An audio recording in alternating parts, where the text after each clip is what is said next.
Baik, assalamualaikum warahmatullahi wabarakatuh. Waalaikumsalam warahmatullahi wabarakatuh. Di sini saya dan teman-teman saya akan menyampaikan mengenai hasil observasi kami mengenai program BK di SMP Negeri 3 Rancaike. Nah, next. Ini anggota kelompok kami. Yang pertama ada Lisalia Nur Fatimah, lalu saya sendiri Rizky Rahmat ini. Ada Siva Safira, Sinta Nur Aulia, Siva Nur Padilla, Sri Wulan Susilowati, dan yang terakhir ada Tasya Nima Maulana Alfat. Nah, untuk pembahasannya sendiri itu akan meliputi yang pertama penyusunan program BK di SMP Negeri 3 Rancaike, lalu pelaksanaan program BK di SMP Negeri 3 Rancaike, lalu program BK dalam kurikulum Merdeka Belajar, dan yang terakhir yaitu masalah yang dihadapi guru BK saat pemberian layanan di SMP Negeri 3 Rancaike. Nah, untuk materi pertama itu mengenai penyusunan program BK di SMP Negeri 3 Rancaike yang akan disampaikan oleh rekan saya. Pada Siva Safira, saya silakan. Baik, di sini saya akan memaparkan agenda kegiatan persiapan penyusunan program BK tahunan di SMPN 3 Rancaike pada tahun ajaran 2023-2024. Yang pertama, ada rapat dinas awal tahun ajaran yang membahas hasil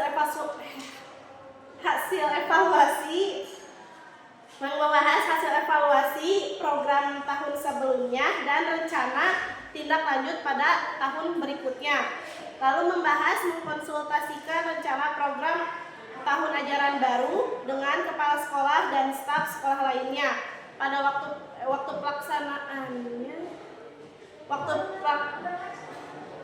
pelaksanaannya pada awal tahun ajaran baru pada bulan Juli yang dilaksanakan oleh tim BK dan seluruh personil sekolah. Lalu yang kedua, diskusi persiapan program yang dilakukan oleh tim BK yang membahas yang pertama pembagian tugas BK, yaitu merancang pembagian tugas pelaksanaan layanan BK disesuaikan dengan jumlah dan kebutuhan siswa. Dilaksanakan pada bulan Juli sesuai hasil rapat kerja sekolah dilaksanakan oleh tim BK dan PKS kurikulum. Lalu ada penataan administrasi yang membahas merapikan rekapitulasi data BK pada tahun sebelumnya, melaporkan dan menyimpan file data BK. Lalu mempersiapkan administrasi BK tahun selanjutnya seperti daftar siswa asuhan, instrumen BK, format kerja BK, dan lain-lain yang dilaksanakan pada awal tahun ajaran baru atau awal semester baru sebelum KBM efektif dimulai pada bulan Juli dan Januari, dilakukan khusus oleh tim BK. Lalu ada penyediaan kelengkapan fasilitas BK, membahas mempersiapkan ruangan BK serta perangkat BK lainnya seperti ruangan administrasi, ruangan konseling, perangkat administrasi, dan perangkat pendukung, dilaksanakan pada awal tahun ajaran baru atau awal semester baru sebelum KBM efektif dimulai pada bulan Juli dan Januari, dilaksanakan oleh tim BK dan PKS Harana. Dan yang ketiga ada need assessment atau diagnostik, membahas mengenai menyebarkan instrumen tes dan non-tes untuk mengetahui pengetahuan siswa di SMPN 3 Rancaike, dilaksanakan pada akhir bulan Juli dan awal bulan Agustus, dilaksanakan oleh tim BK dan Biro Psikologi. Lalu yang terakhir ada penyusunan program BK, membahas pengumpulan data dan pengolahan data atau asesmen, lalu menganalisis dan merekap hasil pengumpulan data, lalu yang terakhir menyusun rancangan program dan rencana kerja BK tahunan, bulanan, mingguan, dan harian yang dilaksanakan pada akhir bulan Juli dan awal bulan Agustus, dilakukan oleh tim BK. Selanjutnya akan dipaparkan oleh rekan saya.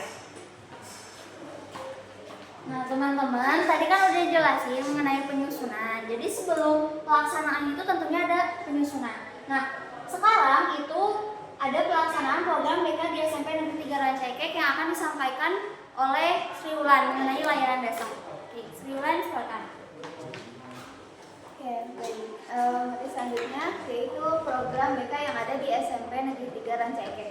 Itu mengenai layanan dasar. Nah, layanan dasar ini tuh ada 5 poin. Yang pertama ada layanan pengumpulan data. Nah, di mana layanan pengumpulan data ini berupa pengisian format data siswa, pengisian data buku pribadi siswa, tatap muka atau wawancara per siswa. Nah, biasanya layanan pengumpulan ini tuh dilakukan di akhir bulan Juli dan selama bulan Agustus serta akhir bulan Januari dan selama Februari. Yang kedua ada layanan orientasi. Nah, layanan orientasi itu pengenalan lingkungan sekolah, cara belajar di SMP dan fungsi BK di SMP melalui acara MPLS dan berkolaborasi dengan PKS kesiswaan. Nah, biasanya layanan orientasi itu dilaksanakan di awal tahun ajaran baru. Yang ketiga ada layanan informasi. Nah, layanan informasi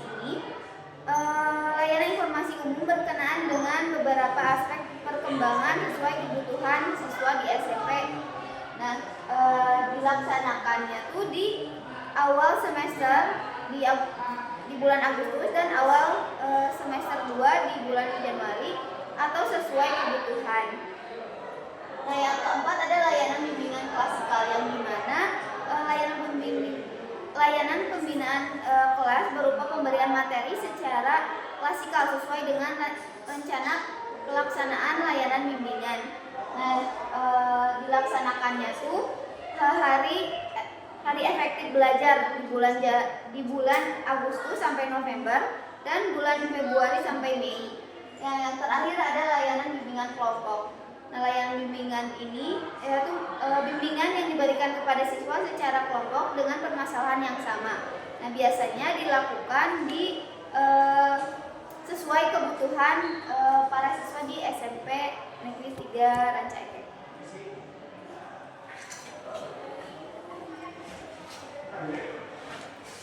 Baik, selanjutnya ada layanan responsif yang akan disampaikan oleh saya sendiri.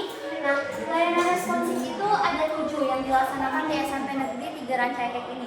Yang pertama ada konseling individual. Jadi kalau teman-teman tahu, konseling individual itu merupakan layanan BK yang diberikan kepada siswa secara individu ya, mengenai bimbingan klasikal hasil dari bimbingan klasikal atau masalah sendiri seperti itu. Nah, biasanya di SMP Negeri 3 Rancaikek ini itu ada beberapa teknik yang digunakan. Jadi seperti attending, empati dan refleksi. Masih banyak lagi, cuman yang disebutkan hanya segitu. Nah, yang kedua itu ada konseling kelompok. Teman-teman mungkin tahu ya, kita nggak asing dengan konseling kelompok ini. Konseling kelompok itu merupakan layanan BK yang diberikan secara berkelompok berdasarkan analisis masalah sesuai kebutuhan atau permasalahan masing-masing kelompok. Jadi misalnya di 10 kelas itu ada 5 orang yang memiliki kebutuhan yang sama mengenai pembelajaran, misalnya nanti dikumpulkan gitu permasalahan pembelajarannya itu di mana, dilakukan konseling kelompok seperti itu. Lalu ada yang ketiga ada kolaborasi dengan wali kelas, guru MP, orang tua dan pihak terkait. Nah, kolaborasi ini bekerja sama dalam pengumpulan data ataupun penanganan masalah siswa bersama dengan wali kelas yang tadi disebutin guru mapel. Nah, kalau bersama wali kelas itu mencakup kayak ingin melanjutkan ke IPA atau ke IPS, ke jenjang SMA yang mana gitu. Nah, itu nantinya berkolaborasinya antara guru BK dan wali kelas. Kalau dengan guru mapel sendiri itu untuk membantu supaya siswa tuh mengembangkan potensinya, karena kan ada siswa yang pintar di matematika tapi dia tuh malas gitu. Nah, dikembangkanlah potensinya dengan kolaborasi antara guru mapel dan BK.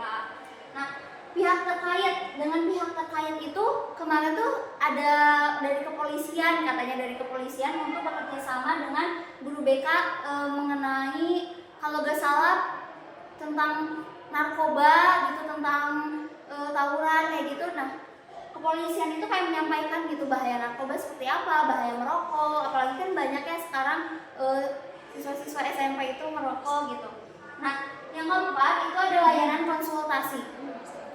Layanan konsultasi itu melakukan konsultasi dengan PKS. PKS itu kayak patroli keamanan sekolah. Jadi ada satpam, tapi juga ada polisi juga, ataupun kepala sekolah berkenaan dengan penanganan siswa. Nah, ini layanan konsultasi ini dilakukan ketika siswa-siswa yang bermasalahnya tuh sudah sangat sulit ditoleransi gitu oleh guru BK sama wali kelas. Jadi perlu dilakukan tindak lanjut bersama kepolisian atau pihak-pihak terkait. Nah, lalu ada konferensi kasus. Nah, mungkin nggak asingnya konferensi kasus itu seperti apa gitu. Jadi konferensi kasus itu ketika layanan bimbingan kita tuh selaku guru BK tuh nggak ngerti gitu apa permasalahan siswa, jadi dilaksanakan konferensi kasus gitu untuk lebih jelas mengetahui gambaran tentang permasalahan siswa itu. Nah, lalu ada kunjungan rumah atau home visit. Jadi home visit ini dilakukan ketika ada permasalahan-permasalahan tertentu yang tidak bisa diselesaikan di sekolah gitu, kayak misalnya tentang perekonomian keluarga gitu, seperti itu. Jadi home visit ini nanti ditelaah dulu sama guru BK-nya permasalahannya yang memungkinkan untuk melakukan home visit. Nah, yang terakhir itu referral. Referral itu perpindahan alih tangan. Jadi guru SMP Negeri 3 Rancaikek ini kalau misalnya nggak sanggup gitu melakukan penanganan atau melakukan konseling itu dipindah tangankan gitu, di referral kepada sesama guru BK lain atau kepada psikolog, kepada psikiater dan lain sebagainya gitu. Nah, selanjutnya itu ada layanan pembinaan dan perencanaan individual yang akan disampaikan oleh teman saya. Kasihan banget. Sekarang ada layanan pembinaan dan perencanaan individual. Nah, layanan ini yaitu membantu peserta didik untuk merumuskan dan melakukan aktivitas yang berkaitan dengan perencanaan masa depannya. Nah, yang pertama yaitu ada penempatan kelas.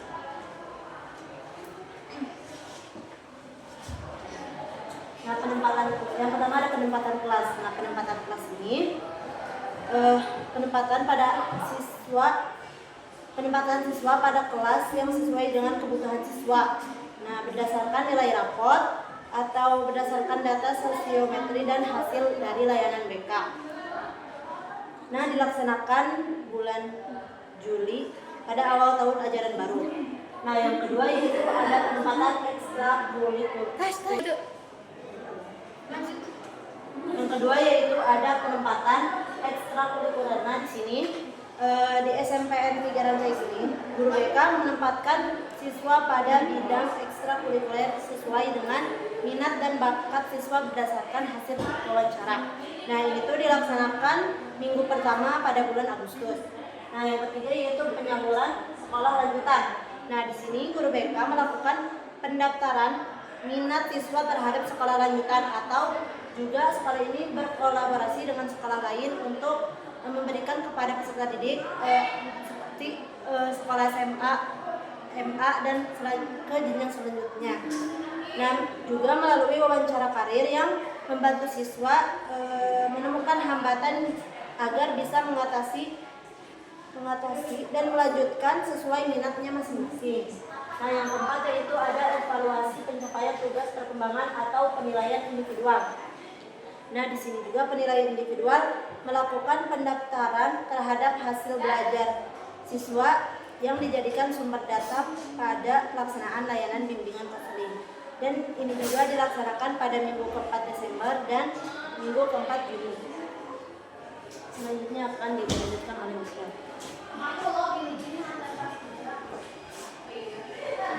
Ada di sini ada dokumen sistem. Nah, SMP Rancaikek ini ada pengembangan profesi. Nah, di mana guru BK berpartisipasi dalam kegiatan MBKB, seminar dan diklat untuk meningkatkan dan memperbaharui keterampilan yang sesuai jadwal yang diterapkan.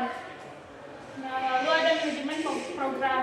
Nah, di SMP ini guru BK seringkali mengadakan pertemuan rutin bulanan antara guru BK dan staf sekolah untuk memastikan kerjasama kerjasama yang baik dalam menjalankan fungsi BK di sekolah.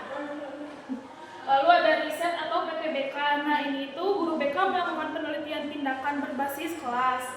Nah, minimal 1 kali per semester. Terus agar menghasilkan karya ilmiah yang dapat dipublikasikan untuk meningkatkan kualitas bimbingan.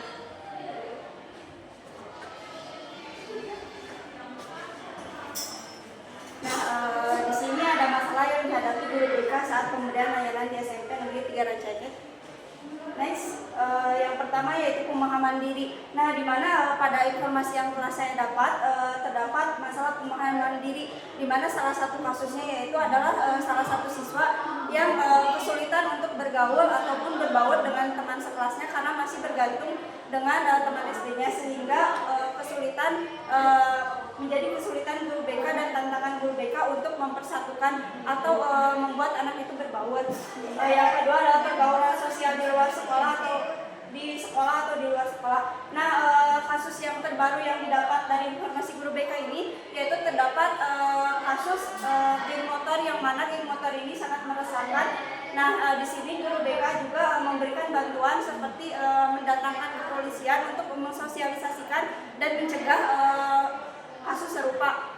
Lalu yang terakhir adalah penyesuaian akademik di sekolah. Nah, permasalahan terakhir salah satunya itu penyesuaian akademik, di mana ada salah satu kasus, salah satu siswa atau beberapa siswa yang belum bisa membaca, malah belum lancar membaca. Nah, di sini menjadi salah satu tugas guru BK, di mana guru BK memberikan layanan bantuan. Tetapi ketika guru BK tidak mengajak murid itu untuk belajar membaca, muridnya itu tidak inisiatif untuk mendatangi guru BK. Nah, disinilah ketiga masalah yang kami dapatkan. Selanjutnya,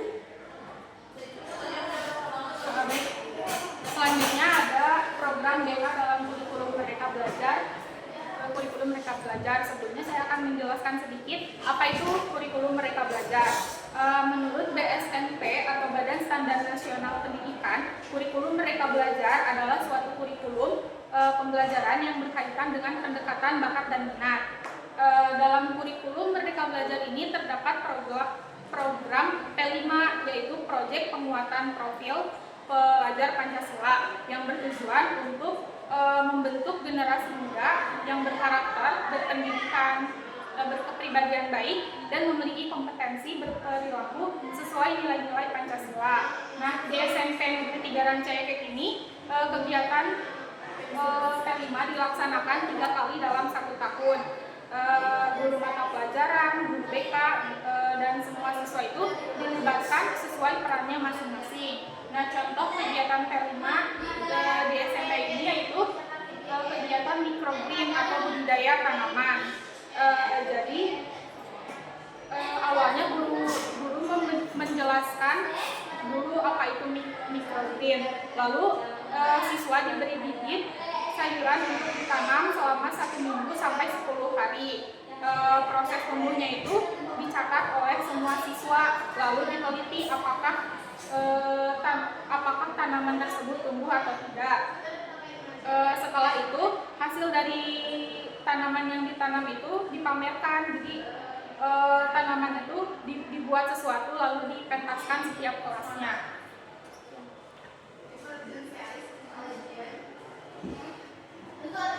Nah, di sini bisa dilihat teman-teman, ini ada program BK Kawanan SMP Negeri 3 Rancaikek. Tadi kan udah dijelasin ya di sini apa aja. Tuh, ini pelaksanaannya ada di semester 1 apa aja. Nah, terus di semester 2 ada apa aja. Next. Nah, di sini ada alokasi waktu guru BK dalam pelaksanaan layanan BK. Nah, kalau nggak salah, ini tuh jumlah jamnya tuh 41 jam per minggu. Jadi ini tuh dilaksanakan setiap minggu gitu. Kayak layanan dasar tuh 15 jam per minggunya, layanan peminatan dan perencanaan individual tuh 10 jam, lalu layanan responsif 10 jam, dukungan sistem juga 6 jam kayak gitu. Mungkin itu saja yang dapat untuk kami sampaikan mengenai hasil observasi di SMP Negeri 3 Rancaikek. Untuk selanjutnya itu sesi tanya jawab, sesi diskusi